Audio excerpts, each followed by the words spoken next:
సక్షః స్వంగశతానందో నందిర్జ్యోతి గణేశ్వరః విజితాత్మ విధేయాత్మ సత్కీర్తిశ్చిన్న సంశయః. ఇది మనం ఇందులో మళ్ళీ స్వక్షాయ నమః మొట్టమొదటిది.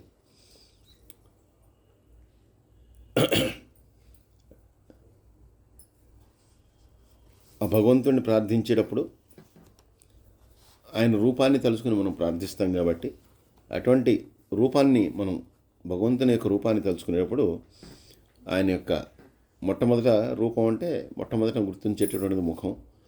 అటువంటి సుందరమైనటువంటి ముఖము, అలాగే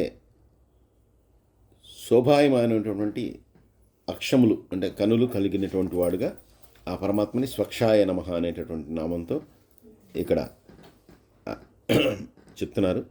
అలాగే స్వంగాయ నమః, అటువంటి అందమైనటువంటి ముఖపద్మము కలిగినటువంటి పరమాత్మకి దేహము కూడా సర్వాంగ సుందరంగా ఉండేటటువంటి దేహము, రాముడిది కానీ కృష్ణుడిది కానీ వీళ్ళందరిది. అటువంటి సుందర రూపంలో ఆ పరమాత్మని తలుచుకోవటంలో స్వంగాయ నమః అనేటటువంటి నామం. శతానందాయ నమః,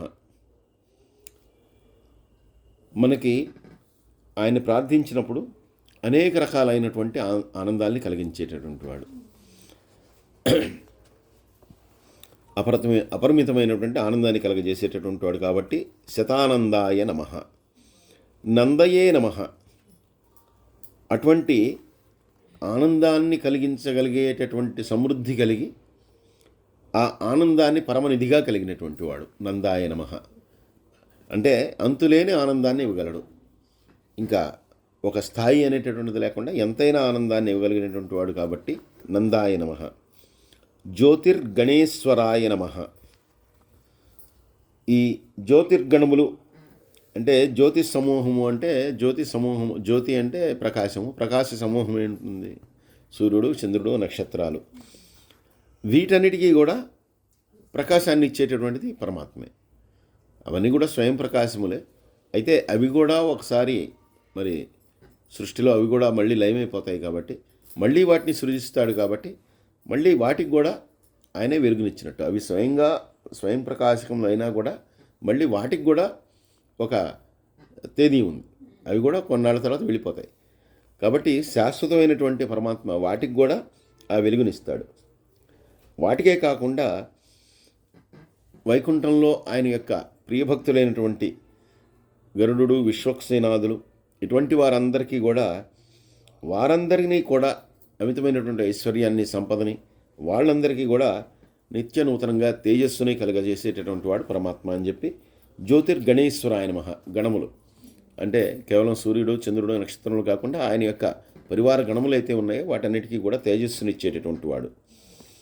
విజితాత్మనే నమః, ఇంద్రియాలన్నింటినీ కూడా జయించినటువంటి వాడు విజితాత్మనే నమః. అలాగా ఇంద్రియాలన్నింటినీ కూడా జయించినటువంటి వాడు అయినటువంటి పరమాత్మకు నమస్కారము. విధేయాత్మనే నమః, భక్తులకు పరమ విధేయుడిగా ఉండేటటువంటి ఆ పరమాత్మకి నమస్కారం. భక్తుల పట్ల విధేయత కలిగి ఉండటం ఎలా సాధ్యమండి అంటే మరి భక్తులకు కూడా విధేయంగా ఉన్నాడు. శబరి ఆవిడ పండు కొరిగిస్తే ఆ పండే తిన్నాడు. అలాగే గుహుడు పీల్చి ఆతిథ్యం ఇస్తే కనుక ఆ గుహుడితోటి మరి ఆ గుహుడి దగ్గరికి ఆయనే వెళ్ళాడు. గుహుడు ఆయన దగ్గరికి రాలేదు, ఆయనే గుహుడి దగ్గరికి వెళ్ళాడు. అలాగే కన్నప్ప, ఆయన ఒక మూఢభక్తుడు. ఆయన మరి ఆ మాంసాన్ని ఇచ్చినా ఆయన అనేక రకమైనటువంటి పదార్థాలు లేదా నోటితో పుక్కిలించినటువంటి నీటితో అభిషేకం చేసినా దేన్నైనా కూడా స్వీకరించాడు తప్పితే దేన్ని ఆయన ఏం చేయలేదు. అన్నీ స్వీకరించి చివరికి ఆ కన్నప్పకు కూడా మోక్షాన్ని ఇచ్చినటువంటి వాడు కాబట్టి భక్తునికి పరమ విధేయుడిగా ఉండేటటువంటి వాడు పరమాత్మ. సత్కీర్తయే నమః, గొప్ప కీర్తిని పొందినటువంటి వాడు. అటువంటి గొప్ప కీర్తిని పొందినటువంటి వాడైన ఆ పరమాత్మకు నమస్కారము అని. చిన్న సంశయాయ నమః, అనేక రకాలైనటువంటి సంశయాలన్నింటినీ కూడా చిన్నము చేసేటటువంటి వాడు, అంటే వాటన్నిటిని కూడా దూరం చేసేటటువంటి వాడు. ఎప్పుడైతే ఆయన ఎడల మనకి భక్తి విశ్వాసము ఇవన్నీ కూడా మెండుగా ఉంటాయో అప్పుడు ఇంకా ఎటువంటి సంశయములకు సందేహములకి తావు ఉండదు. కేవలం భక్తి అనేటటువంటిది ఒకటే ఉంటుంది తప్పితే ఇంకా సంశయాలు సందేహాలు అనేటటువంటి ఆ పరమాత్మ పట్ల ఉండవు. కాబట్టి ఆ సంశయాలన్నింటినీ కూడా ఛేదించేటటువంటి వాడు, వాటన్నింటినీ కూడా చిన్నము చేసేటటువంటి వాడు.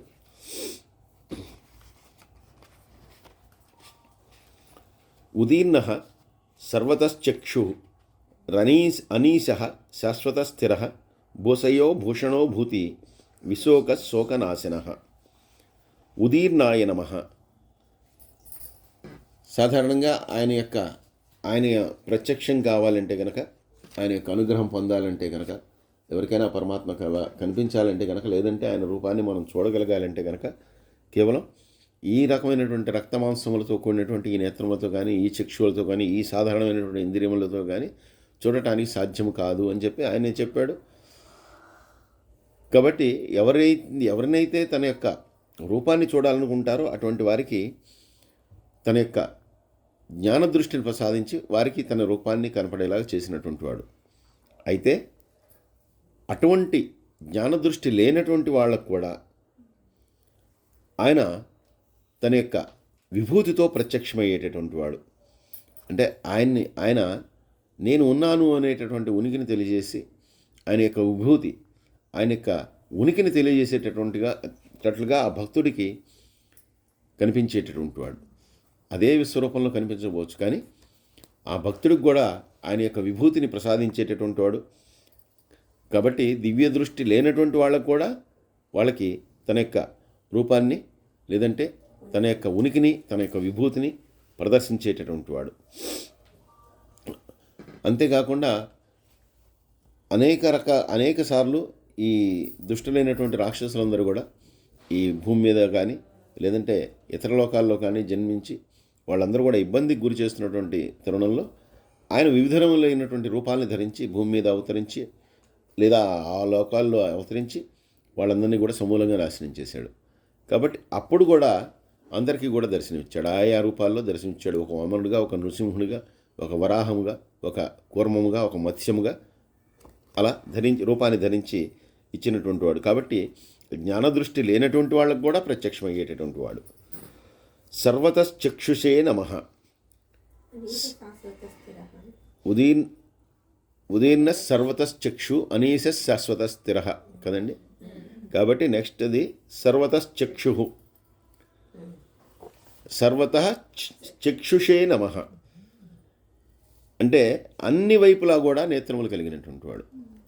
ఎందుకంటే మనకి ఆయన యొక్క ముఖాలు సహస్రాక్ష ఆయన యొక్క ముఖములు అనేకము, పాదములు అనేకము, బాహువులు అనేకము, కన్నులు అనేకము. కాబట్టి అవి ఈ తూర్పు వైపు ఉన్నాయా, పడమర వైపు ఉన్నాయా అని చెప్పడం కష్టం. అన్ని రకాల అన్ని ముఖాలంటే అన్ని దిక్కులా కూడా వ్యాపించి ఉన్నటువంటి వాడు. కాబట్టి అన్ని వైపులో కూడా నేత్రములు కలిగినటువంటి వాడు. అటువంటి పరమపురుషుడు. అనీసాయ నమః. భక్తులకు సదా వసుడై ఉండేటటువంటి వాడు.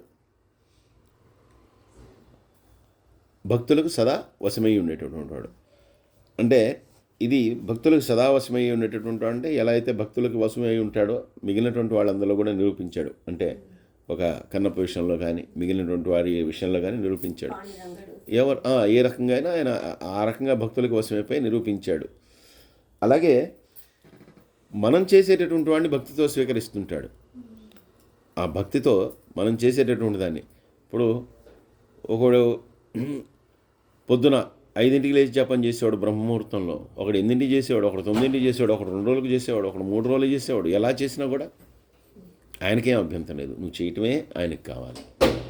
అంతేగాని ఇలా చేసావు అలా చేసావు అనేది ఏమీ లేదు. ఒకళ్ళు కేవలం నీటితో మాత్రమే చేయగలరు అభిషేకం. లేదు, ఒకళ్ళు పంచామృతాలతో చేయగలరు.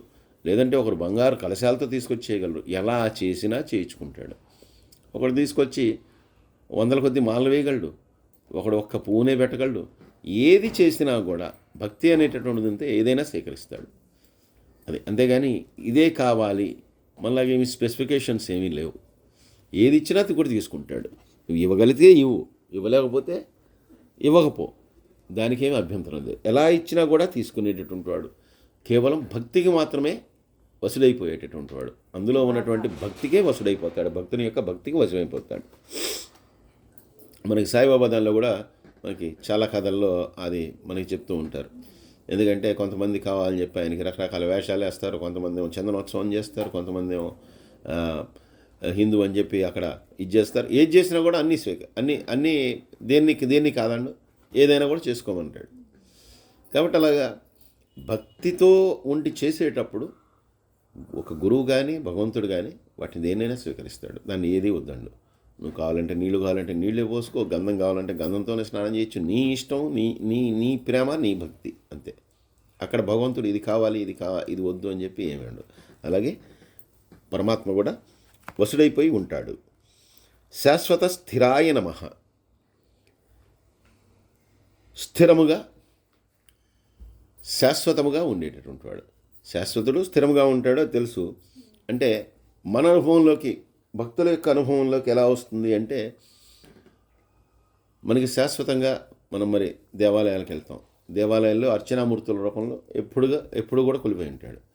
మనం కేవలం భగవంతుడు అంటే భగవంతుడు మనకి ఎలాగో మనం చూడలేము, మనకి అది ఎలాగో తెలుసు, ఆయన యొక్క దర్శనం కాదని. కానీ ఆయన దర్శనం చేసుకుంటున్నాం అనేటటువంటి ఒక పూనికతోటే, ఒక నమ్మకంతో మనం శ్రీశైలం వెళ్ళినా, ఒక తిరుపతి వెళ్ళినా, ఒక కాళహస్తి వెళ్ళినా, అక్కడ ఉన్నటువంటి వాడు కూడా సాక్షాత్తు ఆ పరమాత్మ అని చెప్పే కదా మనం నమస్కరించుకుంటున్నాం. కాబట్టి అలాగ శాశ్వతంగా ఒక స్థిరమైనటువంటి ప్రదేశంలో ఉన్నటువంటి వాడు, అది ఏ ప్రదేశమైనా కావచ్చు. అలా దేవత అంటే అర్చనామూర్తుల రూపంలో ప్రతిష్ఠింపబడి అక్కడ కొలువై ఉండి అక్కడ ఉండి భక్తులందరికీ కూడా దర్శనమిస్తున్నటువంటి వాడు. భూసేయాయ నమః. భూమి మీద శయనించినటువంటి వాడు. మామూలుగా అనంతశేషుడు కదా, లేదంటే కనుక పన్నగసేనుడు కదా, లేదంటే కనుక కైలాసవాసుడు కదా అనుకుంటే, మరి రాముడుగా వచ్చినప్పుడు భూమి మీద కూడా పడుకున్నాడు. గుహుడి దగ్గరికి వెళ్ళినప్పుడు భూమి మీదే పడుకున్నాడు. తర్వాత ఆయన యొక్క ఆశ్రమంలో ఉన్నప్పుడంతా ఆయన యొక్క వనాల్లో ఆయన ఉన్నటువంటి 14 ఏళ్ళు కూడా అంతా భూసేనమే, భూమి మీద పడుకోవటమే. మహా అయితే దర్భలు పరుచుకోవడమే తప్పితే ఎటువంటి దిండు దుప్పట్లు అలాంటివి ఏమీ లేవు. కాబట్టి భూసేనుడు. భూసేయాయ నమః. భూషణాయ నమః. భూసేయాయ నమః, భూషణాయ నమః. భూషణము అంటే ధరించేటటువంటిది, ఆభరణం. కాకపోతే ఇక్కడ ఆభరణం కంటే కూడా, ఆభరణం గురించి అనేకసార్లు చెప్పారు ఇంతకుముందు నామాల్లో. భూషణాయ నమః. అనేకమైనటువంటి సద్గుణాలనే ఆభరణాలుగా ధరించినటువంటి వాడు. ఎందుకంటే మనకి ఎప్పుడైతే భగవంతుడు అంటే, మనకు భగవంతుని మనం ఆభరణాలతో చూస్తాం. ఆభరణాలు లేకుండా ఇప్పుడు శివలింగం ఉంది, శివలింగానికి మీద ఏ ఆభరణం ఉండదు, ఒక్క ఆభరణం కూడా ఉండదు. కానీ అది కూడా మనం పెట్టుకుంటే ఉంటుంది. అభిషేకం చేసేటప్పుడు అది కూడా ఉండదు కదా, తర్వాత తీసుకొచ్చి ఆ పడక పెడతారు. మీకు కాశీలో అయినా ఎక్కడైనా ఆ పడక తీసుకొచ్చి తర్వాత పెడతారు, అంతేగాని అప్పుడు ఏమీ ఉండదు. కేవలం శివలింగానికే అభిషేకం చేస్తారు. కానీ ఆ శివలింగానికే ఏ ఆభరణము లేనటువంటి శివలింగానికి అభిషేకం చేసినా కూడా అంతే భక్తి పారవస్యంతో మనం దాన్ని చూస్తూ ఉంటాం.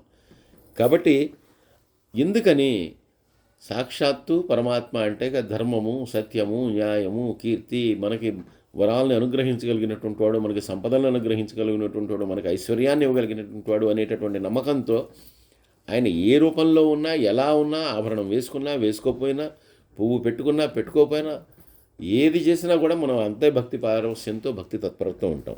కాబట్టి ఆయనకి అటువంటి భూషణాలతో పని లేదంటే, ఇవన్నీ కూడా కేవలం అశాశ్వతమైనటువంటి భూషణాలు. ఇవన్నీ కూడా ఓ నగో లేదంటే ఇంకో పువ్వు, ఒక దండో ఏదైనా ఉందంటే ఇవన్నీ కూడా వాడిపోయేవి, పాడైపోయేవి, కొనాళ్ళ తర్వాత నాశనం అయిపోయేవి.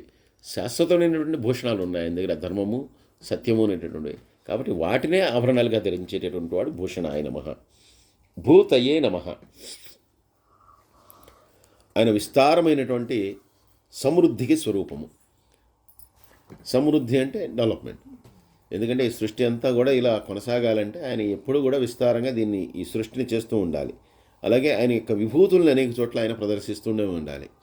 ఎవరైతే పూనికతో, నమ్మికతో ఆయన్ని భక్తి విశ్వాసాలతో ఆయన్ని మరి ఇచ్చేస్తున్నారో వారందరికీ వారి యొక్క ఫలాల్ని బట్టి వారిని అనుగ్రహిస్తున్నాడు. ఒకళ్ళకి సంపదనిచ్చి అనుగ్రహిస్తాడు, ఇంకోళ్ళకి సంతానాన్ని ఇచ్చి అనుగ్రహిస్తాడు, ఇంకోళ్ళకి ఇంకో రకంగా అనుగ్రహిస్తాడు, ఇంకోళ్ళకి మంచి ఉద్యోగాన్ని ఇచ్చి అనుగ్రహిస్తాడు, ఇంకోళ్ళకి మంచి ఉన్నతినిచ్చి, ఒకళ్ళకి మంచి పాండిత్యాన్ని ఇచ్చి, వాళ్ళకి ఏవి కావాలో అవి ఇచ్చి అనుగ్రహిస్తున్నాడు. అంటే అనుగ్రహిస్తున్నాడు అంటే ఆయన ఉన్నాడు అనేటటువంటి ఒక విభూతిని ఆయన వాళ్ళకి తెలియజేస్తున్నాడు. అలాగా ఎవరికి ఏది కావాలో దాన్ని సమృద్ధిగా ఇస్తూ ఈ భూతలమంతా కూడా తన యొక్క విస్తారమైనటువంటి స్వరూపంతో ఉన్నటువంటి ఆ పరమాత్మకు నమస్కారము, అన్ని భూతముల్లో ఉన్నటువంటి ఆ పరమాత్మ నమస్కారము. విశోకాయ నమః, దుఃఖాల నుంచి పోగొట్టేటటువంటి వాడు, మన యొక్క దుఃఖాలని పోగొట్టేటటువంటి వాడు. అటువంటి దుఃఖాలని పోగొట్టి మనందరి కూడా సుఖాన్ని ప్రాప్తింపజేసేటటువంటి వాడు. అలాగే శోకనాశనాయ నమః, శోకాన్ని నాశనం చేస్తాడు. తన యొక్క దర్శన మాత్రం చేత శోకాన్ని నాశనం చేస్తాడు. గోపికలు కానీ వీళ్ళందరూ కూడా ఆయన అక్కడి నుంచి ఆ నందవ్రజ ఆ గోకులం నుంచి వెళ్ళిపోయేటప్పుడు చాలా వాళ్ళందరూ కూడా బాధపడ్డారు. అందుకని అక్కడికి వెళ్ళిపోయిన తర్వాత మళ్ళీ రానన్నవాడు కూడా వాళ్ళ కోసం మళ్ళీ ఒకసారి వచ్చి వాళ్ళందరికీ కనిపించి, ఆ గోపికలందరికీ కూడా కనిపించి వాళ్ళందరినీ కూడా ఆనందింపజేశాడు. కాబట్టి ఎవరైతే శోకమగ్నులై ఉంటారో వారి యొక్క శోకాన్ని తీర్చడానికి వాళ్ళకి మళ్ళీ దర్శనమిచ్చి వాళ్ళకి ఆ శోకాన్ని పోగొట్టేటటువంటి వాడు. అర్చిష్మాన్ అర్చిత కుంభో విశుద్ధాత్మా విశోధన అనిరుద్ధో అప్రతిరథ ప్రద్యుమ్నో మిత విక్రమ. ఈ ప్రతిరథ ముందర మిత విక్రమ ముందర ఆ చేర్చుకోవాలి మనం. అర్చిష్మతే నమః అంటే కేవలం తన యొక్క శక్తితోటి సూర్యచంద్రులకి లేదంటే నక్షత్రములకి గరుడ విశ్వక్సేనాదులకి తేజస్సునిచ్చేటటువంటి వాడే కాకుండా భక్తులకు కూడా ఎవరైతే చక్కని భక్తితో ఆయన్ని సేవిస్తారో అటువంటి వారికి కూడా దివ్యమైనటువంటి తేజస్సుని ఇవ్వగలిగినటువంటి వాడు. కేవలం వారికే కాకుండా సూర్యచంద్రాది భగవత్ స్వరూపులకే కాకుండా సాధారణమైనటువంటి వారికి కూడా జ్ఞానము ద్వారా తేజస్సుని ఇవ్వగలిగినటువంటి పరమాత్మ. అర్చితాయ నమః, మహర్షుల చేత, మునుల చేత, యోగుల చేత, వీరందరి చేత కూడా పూజల్ని అందుకునేటటువంటి వాడు. వారందరూ కూడా పూజించేటటువంటి వాడు. అంటే ఒకళ్ళు మునులు ఋషులు మునులు లాంటి వాళ్ళు తపస్సు ద్వారా అంటే ఎటువంటి రూపము లేనటువంటి పరమాత్మని వాళ్ళు ధ్యానించవచ్చు, లేదంటే పూజించవచ్చు. మళ్ళాంటి వాళ్ళందరూ అయితే కనుక ఏదో ఒక రూపంలో ఒక విగ్రహాన్నో లేదంటే కనుక ఒక స్వరూపాన్నో దాన్ని భగవంతుడిగా తలిచి మనం పూజించవచ్చు. ఇలా ఏ రకంగా పూజించినా కూడా ఈ అందరి చేత కూడా పూజలు అందుకునేటటువంటి వాడు. అర్చితాయ నమః. కుంభాయ నమః.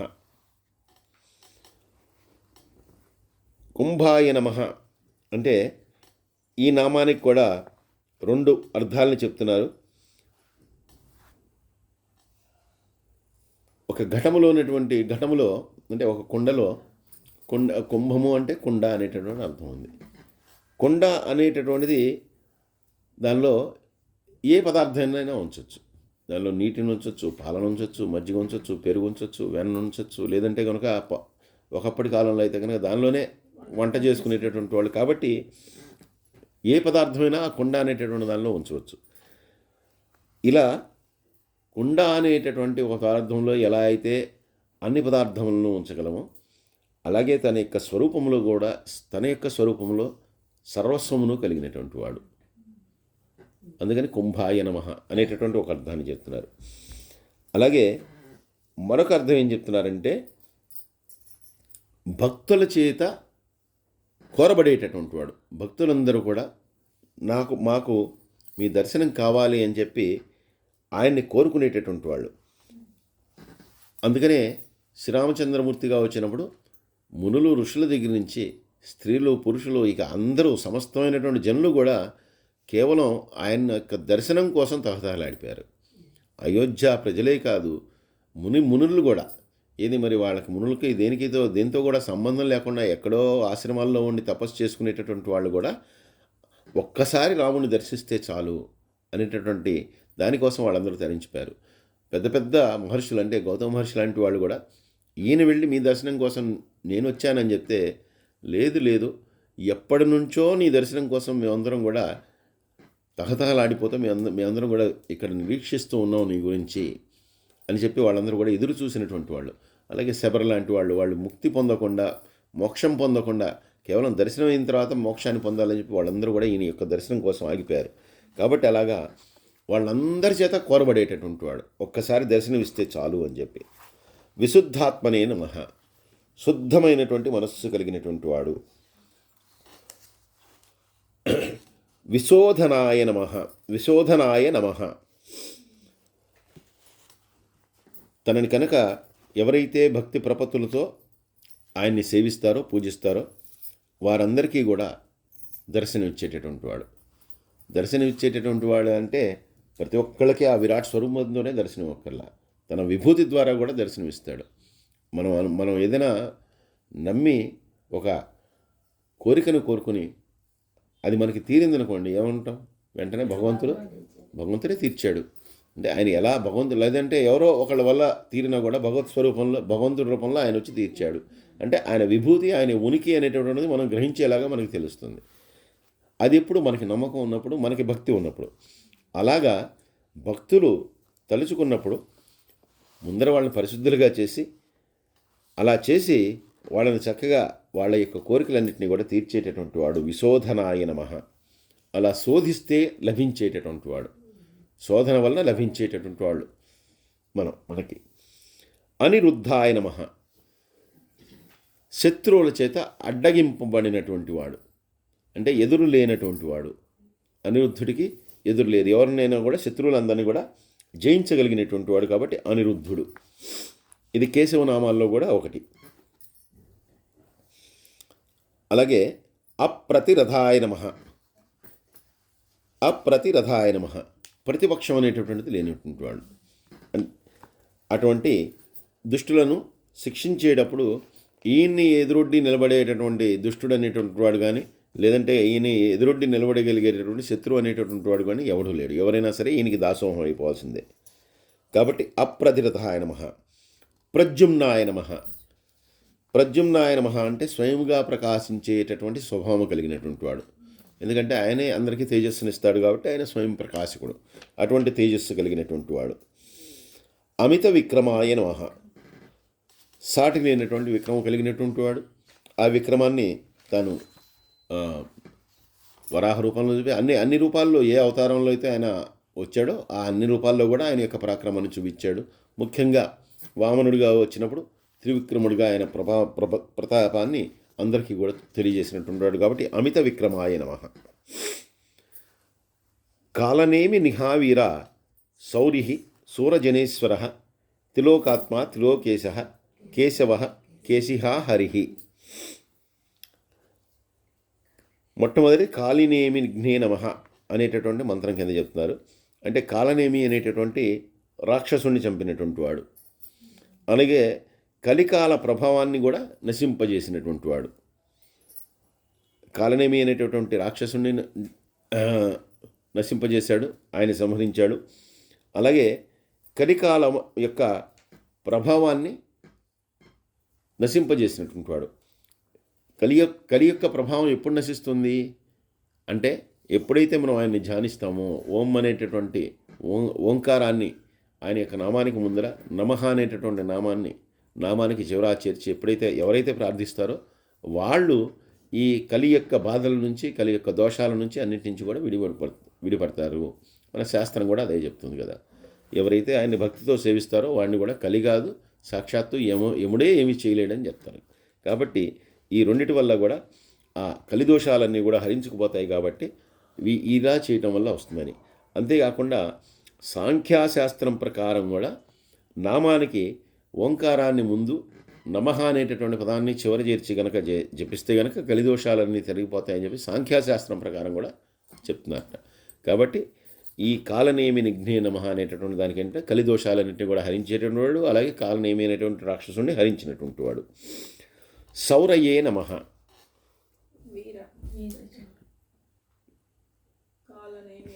కాలనేమి నిఘ్నే నమః అనేటటువంటిది వీరత్వం కలిగినటువంటి వాడు, సర్వత్రా కూడా వీరత్వమును కలిగినటువంటి వాడు. సౌరయే నమః.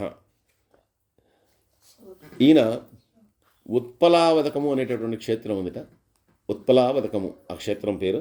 ఆ క్షేత్రంలో సౌరి అనేటటువంటి పేరుతో, సౌరి అనేటటువంటిది కృష్ణుడికి కూడా ఉన్నటువంటి మరో పేరు అని చెప్తారు. సౌరి అంటే కృష్ణుడు అని కూడా చెప్తారు.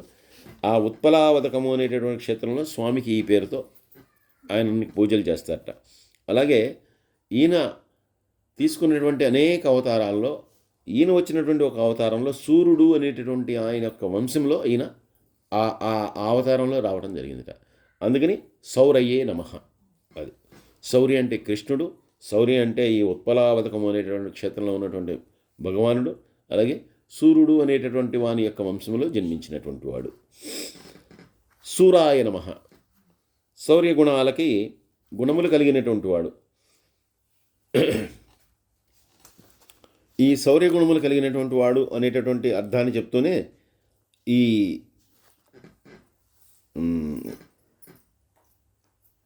ఎక్కడ క్షేత్రం చిత్రకూట పర్వతం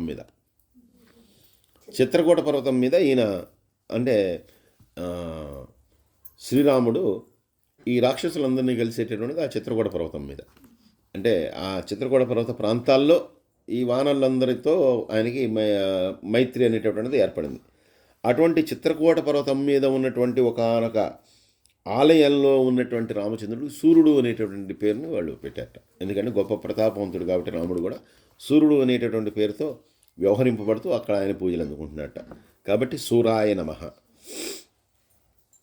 త్రిలోకాత్మనే నమః. సూరజనేశ్వరాయ నమః. సూరాయ నమః, సూరజనేశ్వరాయ నమః.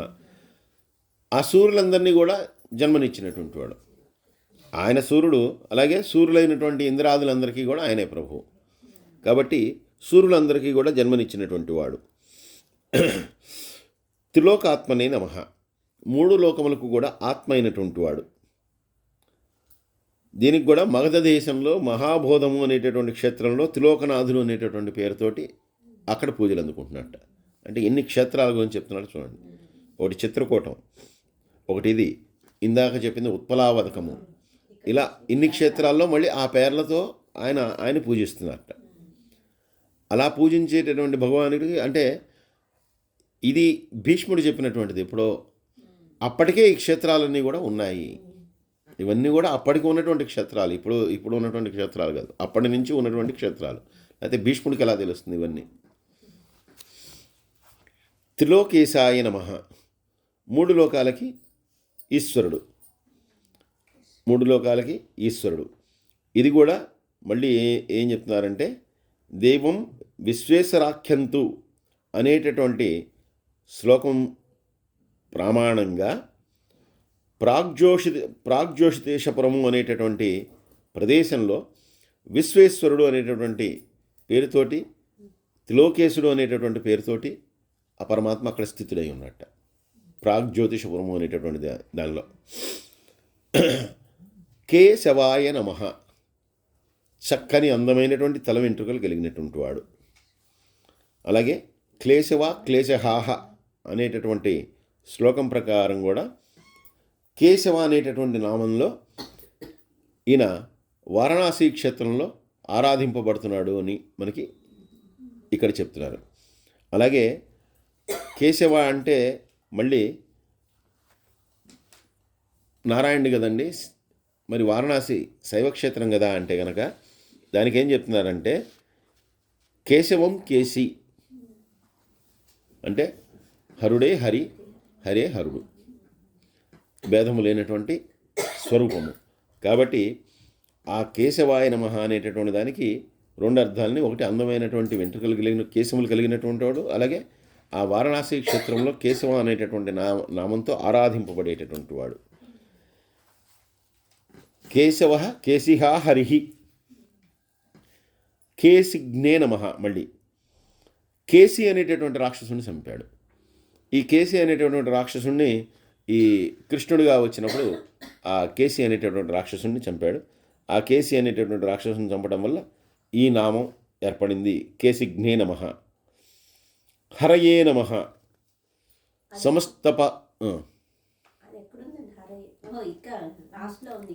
కేశవ కేశిహ హరిహి. హరిహి హరయే నమః. సమస్త పాపాలని కూడా హరించేటటువంటి వాడు. గోవర్ధన పర్వతాన్ని ఆయన పైకెత్తినప్పుడు మరి సమస్త ప్రాణులను కూడా రక్షించి అందరినీ కూడా వాటి కింద మరి అక్కడ ఉన్నటువంటి జనాల్ని లేదా అలాగే ఉన్నటువంటి గోవుల్ని వాటన్నిటిని కూడా అక్కడ అందరినీ కూడా అక్కడ ఆ గోవర్ధన పర్వతం కింద అందరినీ కూడా ఉంచి మరి ఆ బీభత్సమైనటువంటి ఆ వర్షం నుంచి వాటన్నిటి నుంచి కూడా కాపాడినటువంటి వాడు.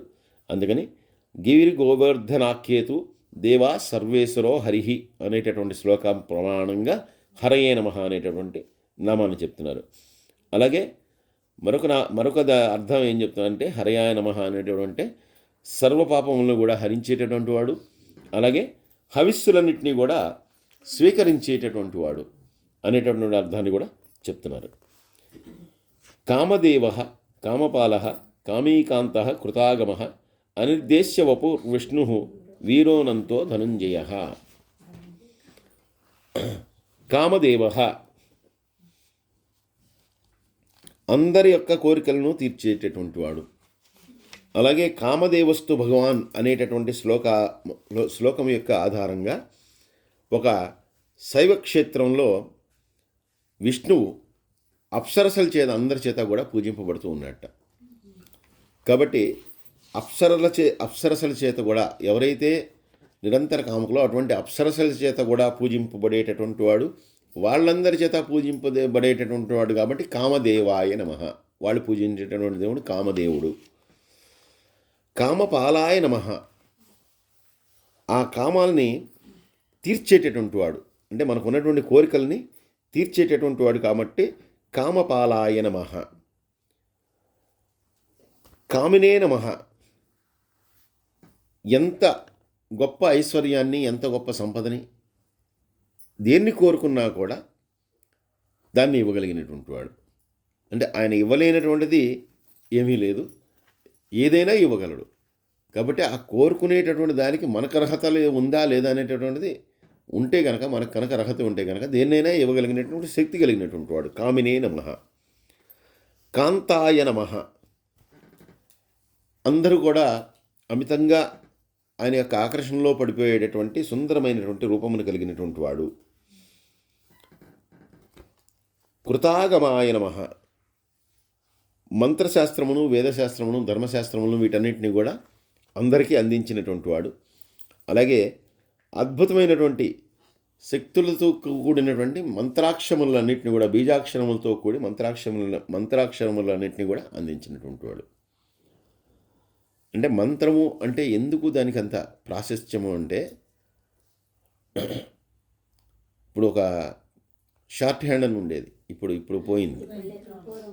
ఆ షార్ట్ హ్యాండ్ అంటే మామూలుగా ఒక సెంటెన్స్లో ఒక 16 లెటర్లో 18 అక్షరాలు ఉండేటటువంటి షార్ట్ హ్యాండ్లో 2 స్ట్రోక్స్ తోటి దాని అర్థం వచ్చేస్తుంది అనమాట. అంటే దాన్ని బాగా మాడిఫై చేసి దాన్ని పూర్తిగా కోడింగ్ చేసినట్టుగా ఆ షార్ట్ హ్యాండ్ అనేది తీసుకొచ్చారు.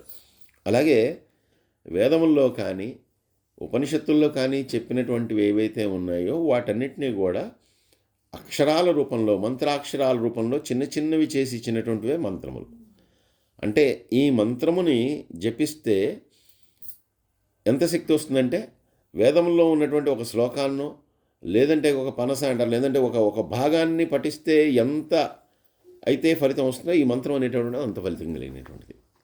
అందుకే మనకి అమ్మవారి ఇది చేసేటప్పుడు బీజాక్షరాలు ఓం ఐం హ్రీం శ్రీం శ్రీమాత్రే నమః అంటే ఇందులో ఉన్నటువంటి ఐం అనేటటువంటి దానికి, హ్రీం అనేటటువంటి దానికి, శ్రీం అనేటటువంటి దానికి చాలా అనేక రకాలైనటువంటి అర్థాలు ఉంటాయి.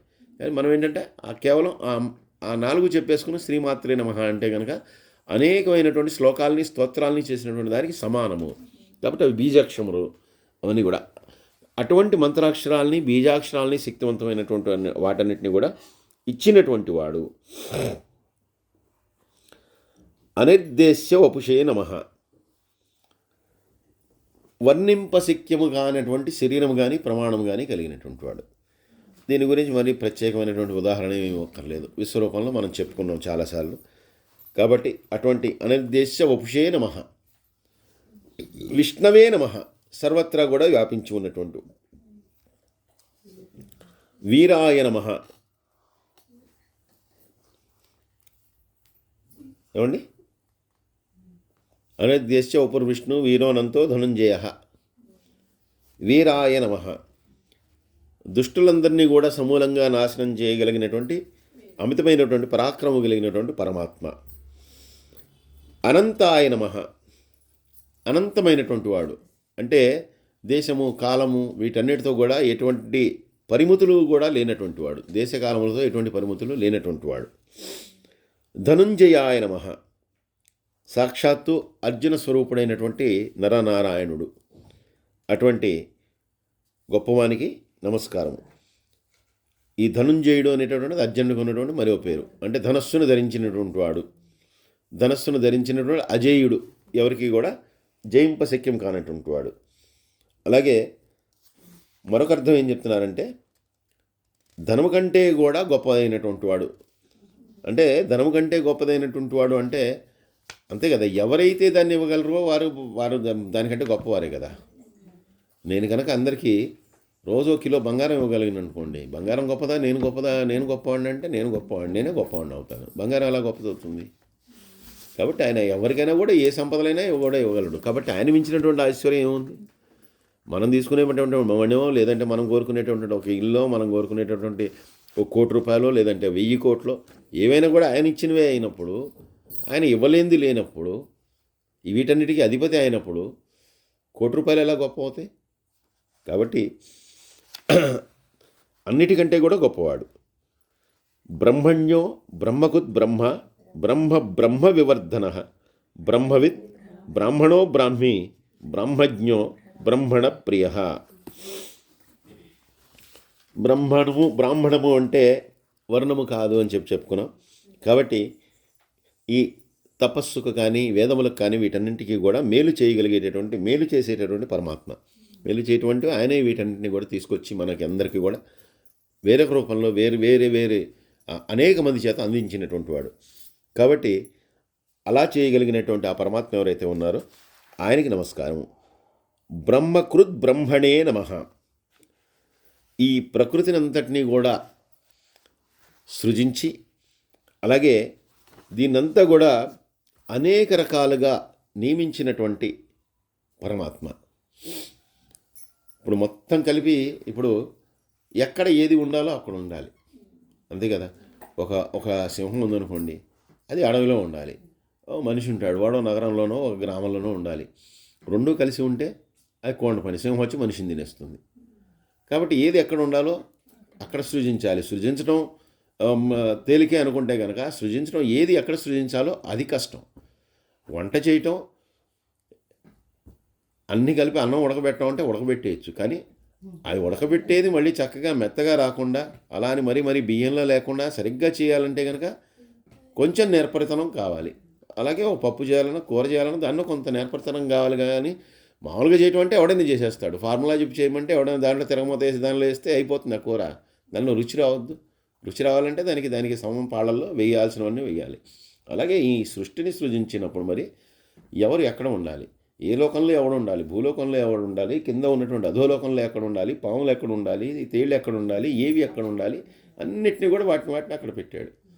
కాకపోతే ఇప్పుడు వచ్చిన ప్రాబ్లం ఏంటంటే మనం చెట్లను నరికేసుకుంటూ వెళ్ళిపోయి వాటిని తెచ్చుకుంటున్నాం. పాపం అవేం చేయట్లా. మనం నరికేసుకుంటూ వెళ్ళిపోవటం వల్ల దానికి ప్లేస్ లేక అది ఇక్కడికి వచ్చేస్తుంది. అది ఇక్కడికి వచ్చినప్పుడు అది వచ్చిందని గోల్ చేస్తున్నాం. మనం దాని దగ్గరికి వెళ్ళేదంటే అదే మన దగ్గరికి రాలా.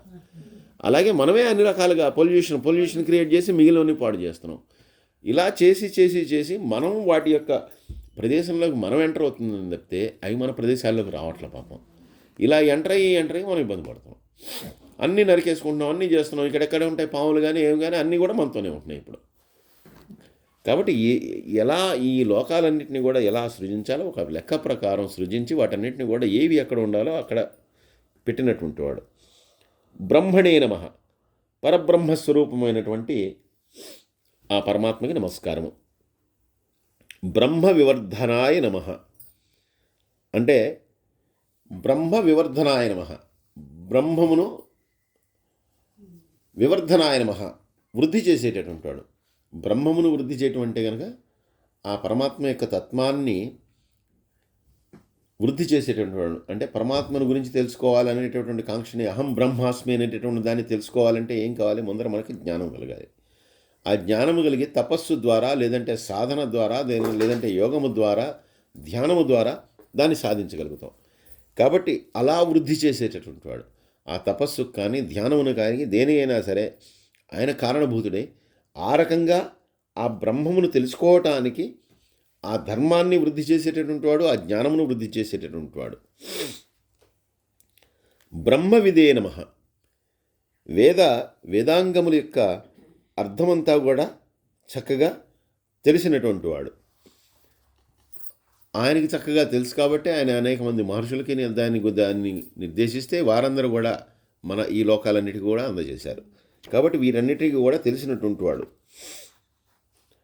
బ్రాహ్మణాయ నమః. ఆయనే బ్రాహ్మణుడు. బ్రాహ్మణుడు అంటే సకల శాస్త్రములు తెలిసినటువంటి వాడు, జ్ఞాని, సకల తపస్సు చేసినటువంటి వాడు. ఇప్పుడు దత్తాత్రేయుడిగా వచ్చిన ఏ రూపంలో వచ్చినా ఆయన మరి అన్నీ తెలిసినవాడుగానే వచ్చాడు, అన్నీ తెలిసినవాడుగానే నిరూపించుకున్నాడు. కాబట్టి ఇలాగా అనేకమైనటువంటి అవతారాల్లో మళ్ళీ ఆ బ్రాహ్మణుడిగా కూడా వచ్చాడు. అంటే వర్ణం అనుకుంటే కనుక ఆ వర్ణములో కూడా వచ్చాడు. వామనుడిగా వచ్చినప్పుడు చక్కగా మరి బ్రాహ్మణులు ఎలా అయితే ఒడుగు చేసుకుంటారో అలా ఒడుగు చేసుకుని ఆ బాలుడిగా వెళ్ళాడు. అలాగే దత్తాత్రేయుడు పరిపూర్ణమైనటువంటి మరి అత్రి మహర్షి వాళ్ళ యొక్క కుమారుడు. కాబట్టి ఇలా వచ్చినటువంటి వాడు బ్రాహ్మణ రూపంలో ఉండి కూడా ఉద్ధరించినటువంటి వాడు. బ్రహ్మినే నమః. వేద పదార్థాలు ఏవైతే ఉన్నాయో అవన్నీ కూడా తన అధీనంలో ఉంచుకున్నటువంటి వాడు. అంటే హవిస్సులు, కవ్యములు అన్నీ కూడా ఏవైనా కూడా ఆయనే స్వీకరిస్తాడని చెప్పి మనం చెప్పుకున్నాం. కాబట్టి వాటన్నిటిని కూడా స్వయంగా స్వీకరించేటటువంటి వాడు. బ్రహ్మజ్ఞాయ నమః. ధర్మాన్ని కానీ ఆ వేదాల్ని కానీ వీటన్నిటినీ కూడా ప్రత్యక్షముగా చూడగలిగినటువంటి వాడు. అంటే వేదంలో కానీ వీటన్నిటిలో కూడా చెప్పగలిగినటువంటి ఏవైతే ఉన్నాయో వాటన్నిటినీ కూడా గురించి కూడా పూర్తిగా తెలుసుకుని ప్రత్యక్షముగా దర్శించి వాటన్నిటినీ కూడా మళ్ళీ మనందరికీ అందజేసేటటువంటి వాడు. ఒక భగవద్గీత రూపంలో కావచ్చు, లేదంటే ఒక శాస్త్ర రూపంలో కావచ్చు, ఒక ఇతిహాస రూపంలో కావచ్చు, వాటన్నిటినీ కూడా మనకు అందజేసినటువంటి వాడు. ఇప్పుడు ఎవరికైనా వాళ్ళకి తెలియకుండా ఇంకోటికి చెప్పడం అనేటటువంటి సాధ్యం కాదుగా. కాబట్టి ఆయన ప్రత్యక్షంగా చూడగలిగి ఆయన ప్రత్యక్షంగా అవగాహన కలిగి ఉండటం వల్ల వాటన్నిటిని కూడా మనకి అందజేశాడు. బ్రాహ్మణ ప్రియాయ నమః. వేదార్థాలని తెలిసినటువంటి వాళ్ళు కానీ, లేదంటే కనుక యజ్ఞయాగాదులు చేసేటటువంటి వాళ్ళు కానీ, తపస్సులు ధ్యానము చేసేటటువంటి వాళ్ళు ఎవరు చేసేటటువంటి వాళ్ళు కానీ, అటువంటి వారందరినీ కూడా అమితంగా ఇష్టపడేటటువంటి వాడు. వాళ్ళందరినీ కూడా చాలా వాళ్ళందరినీ కూడా కావాలనుకునే ఆయన వాళ్ళకి ప్రియుడు. వాళ్ళందరినీ కూడా చాలా ప్రియంగా భావిస్తాడు ఆయన. కాబట్టి బ్రాహ్మణ ప్రియాయ నమః. మహాక్రమో మహాకర్మ మహాతేజ మహోరగ మహాయజ్ఞో మహాహవి. మహాక్రమాయ నమః. అంటే గొప్పవైనటువంటి తన యొక్క పాదములతోటి ఈ విశ్వం అంతా కూడా వ్యాపించినటువంటి వాడు అని ఒక అర్థం.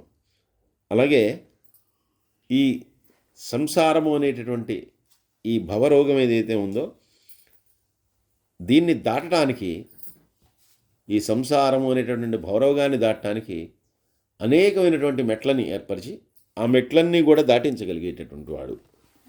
మహాక్రమాయ నమః. ఒక క్రమమైనటువంటి పద్ధతిలో ఈ మెట్లన్నీ కూడా మన చేత ఎక్కించి, మనకి భక్తి విశ్వాసాలు కనుక ఉంటే అలా ఎక్కించి భవరోగం నుంచి మనని రక్షించగలిగినటువంటి వాడు, దాటించగలిగినటువంటి వాడు. మహాకర్మణే నమః.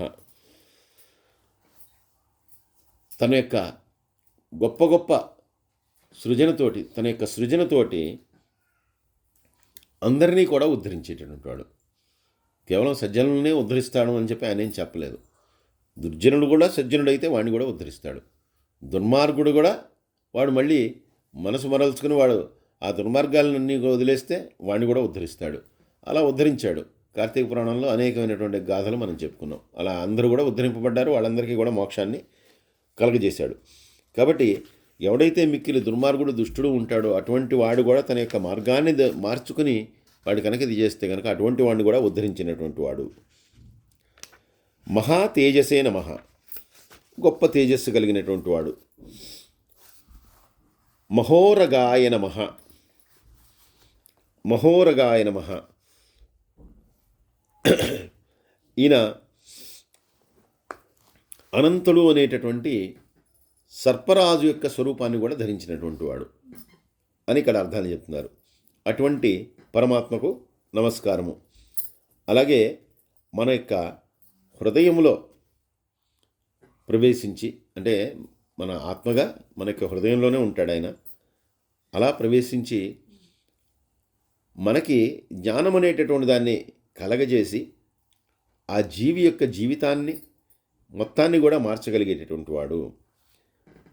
ఎందుకంటే ఎవడైతే మనలోనే ఉన్నటువంటి ఆ పరమాత్మను తెలుసుకుంటాడో, ఎవడికి వాడు అహం బ్రహ్మస్మి అనేటువంటిది ఎప్పుడైతే తెలుసుకుంటాడో వాడు తరించిపోతాడు. ఇంకా తనలోనే భగవంతుడు ఉన్నటువంటి విషయాన్ని తెలుసుకోవాలి. ఎందుకంటే ఇక్కడ ఉరగము అనేటటువంటి దానితో ఉరగం అనేటటువంటి దానికి అర్థంగా పాకేటటువంటి సర్పము అనేటటువంటిది అర్థంగా చెప్తున్నారు. కాబట్టి అనంతుడు అనేటటువంటి సర్పరాజు స్వరూపాన్ని దాల్చినటువంటి వాడు. అలాగే మన యొక్క హృదయస్థానంలో ఉండి జీవనంలో కావాల్సినటువంటి మార్పును తెచ్చేటటువంటి వాడు అని రెండు అర్థాలను కూడా ఈ పదానికి చెప్తున్నారు. మహోరగాయ నమః అనేట. మహాక్రతువే నమః. యజ్ఞస్వరూపుడైనటువంటి ఆ పరమాత్మకి నమస్సులు. మహాక్రతువే. క్రతువు అంటే ఒక పని. ఆ క్రతువు అంటే ఎక్కువ యజ్ఞము, యాగము, వీటన్నిటిలో క్రతువులు అంటారు. మహాయజ్వనే నమః. గొప్ప గొప్ప యాగములు చేసిన, యజ్ఞములు చేసిన వీటన్నిటికీ కూడా మళ్ళీ ఆయనే యజ్ఞకర్త, యజ్ఞభోక్త అన్నీ కూడా ఆయనే. కాబట్టి అటువంటి యజ్ఞకర్తకు నమస్కారము. మహాయజ్ఞాయ నమః. అలాగే నిత్యం కూడా మనం భగవంతునికి ఆలయానికి వెళ్ళటం కానీ, లేదంటే మనం వెళ్ళేటప్పుడు ఒక పత్రమో పుష్పమో ఏదో ఒకటి ఆ భగవంతునికి అర్పించడం కానీ, ఒక నమస్కారం చేసుకోవటం కానీ, లేదంటే ఒక ప్రదక్షిణాపూర్వకంగా ఆయనకి చేయటం కానీ, ఇలా చేసేటటువంటి పనులు ఏదైనా కూడా యజ్ఞము అని చెప్పి చెప్పబడతాయని చెప్పి వివరణలో చెప్తున్నారు. అంటే యజ్ఞము అంటే ఒక పని, ఒక చేసేటటువంటి పని. కాబట్టి నిత్యము చేసేటటువంటిది ఏదైనా కూడా ఒక యజ్ఞము కిందే.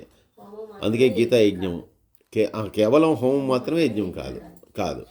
అందుకే గీతా యజ్ఞము అంటే గీతా పారాయణం చేయటం. అలాగే ఇప్పుడు మనం చెప్పుకున్న విష్ణు సహస్రనామ యజ్ఞం చేసుకున్నట్టే. ఇప్పుడు మనం రోజు దాని గురించి కొంచెం తెలుసుకుంటున్నాం. మన పరిధిలో మనకి తెలిసినంత రీతిలో మనం తెలుసుకోగలుగుతున్నాం. కాబట్టి ఇది కూడా ఒక యజ్ఞం కిందే మనం చేస్తున్నాం. యజ్ఞం అంటే ఏంటంటే ఎటువంటి అవరోధాలు లేకుండా దాన్ని చేయటం. అంతేగాని మన ఇష్టం వచ్చినప్పుడు ఒకసారి చేసి మళ్ళీ సంవత్సరం తర్వాత ఒకసారి, మళ్ళీ 10 సంవత్సరాలు ఒకసారి, ఈ మధ్యలో మనకి పని వస్తే మానేసి, అలా కాకుండా నిరంతరంగా చేసేటటువంటిది ఏదైతే ఉందో దాన్ని యజ్ఞము. కాబట్టి అలాంటి మహాయజ్ఞముల చేత ఆరాధింపబడేటటువంటి వాడు. ఎంతోమంది మహాభక్తులు ఉంటారు, నిత్యం కూడా భగవంతుని ఆరాధించేటటువంటి వాళ్ళు. కానీ లేదంటే కనుక ప్రతిదినం కూడా ఆ దేవాలయానికి వెళ్ళి ఆయనకు ఒక పువ్వో పుష్పమో పెట్టేటటువంటి వాళ్ళు కూడా చాలామంది ఉంటారు. కాబట్టి అలా వెళ్ళి చేయటం కూడా ఆయన యొక్క యజ్ఞము చేయటం కింద వస్తుంది. కాబట్టి అటువంటి యజ్ఞమునకు అధిపతి, అటువంటి యజ్ఞమును స్వీకరించేటటువంటి వాడు మహాయజ్ఞాయ నమః. మహాహవిషే నమః. గొప్ప అయినటువంటి హవిస్సులన్నింటినీ కూడా తీసుకునేటటువంటి వాడు. కాబట్టి అటువంటి హవిస్సులన్నింటినీ కూడా స్వీకరించేటటువంటి వాడు. కాబట్టి మహాహవిషే నమః. స్తవ్య స్తవప్రియ స్తోత్రం స్తుతిస్తోత్రారణ ప్రియ పూర్ణ పురయితా పుణ్య పుణ్యకీర్తిరనామయ. స్తవ్యాయ నమః. స్తోత్రము చేయదగినటువంటి వాడు, స్తోత్రము చేయడానికి అర్హుడు. కాబట్టి మనం అనేకమైనటువంటి నామాలతోటి కానీ, అనేకమైనటువంటి పదాలతో కానీ ఆయన్ని స్తోత్రం చేస్తుంటాం. అలా స్తోత్రమునకు అర్హత కలిగినటువంటి వాడు. స్తవప్రియాయ నమః. అలా ఏదైతే స్తోత్రము మనం చేస్తున్నామో దానికి ప్రియుడైనటువంటి వాడు, దానికి చాలా ప్రీతి చెందుతాడు. అందుకోసమే మనం ఆ స్తోత్రాలని కూడా చేస్తూ ఉంటాం. అలాగే స్తోత్రాయ నమః. ఈ స్తోత్రములు ఏవైతే ఉన్నాయో ఈ స్తోత్రములన్నీ కూడా ఆయన యొక్క సాధనమే. అంటే ఆయన్ని సాధించడం కోసం, అంటే ఆయన్ని చేరుకోవటం కోసం చేసేటటువంటి ఒక ఉపకరణమే ఆ స్తోత్రాన్ని చదవటం కానీ వీటన్నిటికీ. అందుకనే ఫలశ్రుతుల్లో వాటిలో ఏం చెప్తారు, వాటిని మళ్ళీ ఇవి చేయటం వల్ల ఆ భగవంతుని యొక్క అనుగ్రహం కలుగుతుంది, లేదంటే కనుక అష్టైశ్వర్యాలు కలుగుతాయి, అన్ని సంపదలు కలుగుతాయి. చివరికి ఫలశ్రుతులు ఎప్పుడు చెప్పేది అదే. ఇప్పుడు జ్యోతిర్లింగాలు ఉన్నాయి అనుకోండి, జ్యోతిర్లింగాలని చదువుకున్న తర్వాత ఎవరైతే పొద్దున్న సాయంత్రం వీటిని పఠిస్తారో సప్తజన్మ కృతం పాపం స్మరణైన వినిశ్యతి, అంటే 7 జన్మల్లో చేసినటువంటి పాపాలన్నీ కూడా ఇవి చదువుకుంటే పోతాయి. అంటే ఆయన యొక్క ప్రియమైనటువంటి ఈ స్తోత్రమును చేసినప్పుడు దాని యొక్క సాధన ఆయనే కాబట్టి, అంటే దాన్ని సాధించడం కోసమే ఆయన సాధించడం కోసమే మనం చేస్తున్నాం కాబట్టి స్తోత్రం అనేటటువంటి శబ్దము చేత, అటువంటి ఒక దీని చేత, ప్రక్రియ చేత మనం ఆయన్ని ప్రార్థిస్తున్నాము. స్తుతాయ నమః. బ్రహ్మాది దేవతల చేత, ఇక బ్రహ్మాది దేవతల చేత అంటే అందరూ వస్తారు, ఇంకా మిగిలినటువంటి దేవతలందరూ వచ్చేస్తారు. బ్రహ్మగారి దగ్గర నుంచి అందరు దేవతల చేత కూడా స్తుతింపబడేటటువంటి వాడు. స్తోత్రే నమః. ఆయన కూడా ఇతరులని స్తోత్రం చేసేటటువంటి వాడు. ఆయన ఎవరిని స్తోత్రం చేస్తాడు అంటే మనకి అర్థం చేయటానికి, ఆయన ఇతరులని స్తోత్రం చేయటం అంటే కనుక శివుడిగా వస్తే కనుక ఆ విష్ణువుని ప్రార్థిస్తూ ఉంటాడు. మరి శివుడు తపస్సు చేశాడు, ఎవరి కోసం తపస్సు చేశాడు? ఆయన పేరు ఆయనే చెప్పుకోవడానికి తపస్సు చేయడుగా, ఆయన తపస్సు చేశాడు.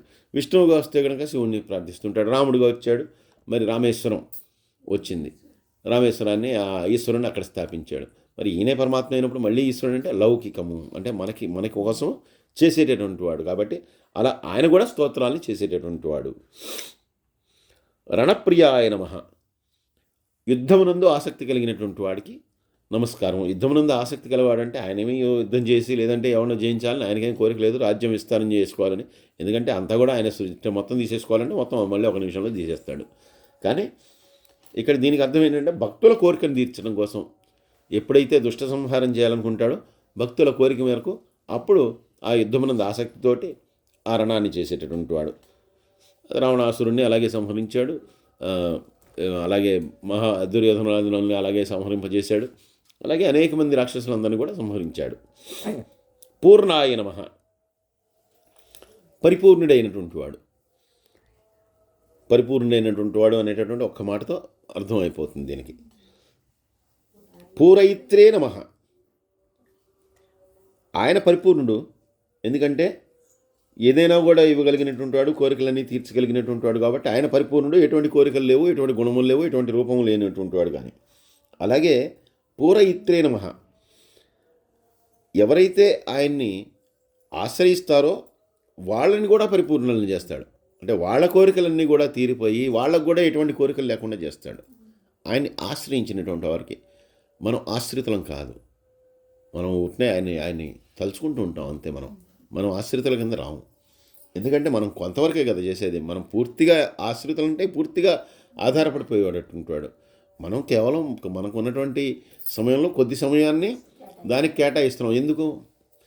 ఏదో ఎక్స్పెక్టింగ్ సంథింగ్, ఏదో మనకి రిటర్న్ కావాలి, దానికోసం మనం చేస్తున్నాం. కానీ ఆశ్రితుడు అనేటటువంటి వాడు ఇంకా రిటర్న్ ఏమీ వాడు ఆశించాడు. వాడు ఇంకంతే, ఆయన్ని ఆశ్రయించి ఉండిపోతాడు. కాబట్టి అటువంటి ఆశ్రయించినటువంటి వాడికి కూడా కోరికలు తీసేసి వాడికి కూడా ఎటువంటి కోరికలు ఇంకా కామము ఏమీ ఉండకుండా చేసేటటువంటి వాడు. పుణ్యాయ నమః. ఎవరైతే ఆయన్ని ప్రార్థిస్తారో అటువంటి వాళ్ళు కూడా పుణ్యాత్ములు అయిపోతారు. ఆయన ప్రార్థించేటటువంటి వాళ్ళు కూడా పుణ్యాత్ములు అవుతారు. కాబట్టి అటువంటి పుణ్యాత్ములుగా, పాపాత్ములను కూడా పుణ్యాత్ములుగా మార్చగలిగినటువంటి శక్తి కలిగినటువంటి వాడు, వాళ్ళని పుణ్యాత్ములుగా చేయగలిగినటువంటి వాడు, ఉద్ధరించగలిగినటువంటి వాడు. పుణ్యకీర్తయే నమః. అటువంటి ఆ పుణ్యమును ఇచ్చేటటువంటి వాడు, అంటే పాపాన్ని వాడి యొక్క పాపాన్ని తొలగించి పుణ్యాన్ని ఇచ్చేటటువంటి వాడు కాబట్టి ఆ పుణ్యము చేత కీర్తింపబడేటటువంటి వాడు. అందరికీ కూడా పుణ్యాన్ని ఇచ్చి ఆ పుణ్యము చేత కీర్తింపబడేటటువంటి వాడు. అనమాయాయ నమః. తనని ఎవరైతే ఆశ్రయిస్తారో, ఎవరైతే సేవిస్తారో, ఎవరైతే భక్తి ప్రపత్తులతో ఆయనకి ధ్యానం చేస్తారో, అంటే ఇందులో ఆరాధన, సంకీర్తన, సంపర్కము, నమస్కారము, ఇటువంటి వాటన్నిటిని కూడా చెప్తున్నారు. ఈ ప్రక్రియల్లో ఏది చేసినా కూడా వాటి వలన వారికి సంసారము అనేటటువంటి వ్యాధి ఏదైతే ఉందో దాని నుంచి దూరం చేసేటటువంటి వాడు. ఈ వ్యాధి అనేటటువంటిది వాళ్ళకి ఎటువంటి దోషాలని కలగజేయకుండా ఆ వ్యాధి నుంచి మరల్చేటటువంటి వాడు, దీని నుంచి దూరం చేసేటటువంటి వాడు. అనమాయాయ నమః. సర్వే జనా సుఖినో భవంతు, సమస్తలోకా సుఖినో భవంతు. స్వస్తి.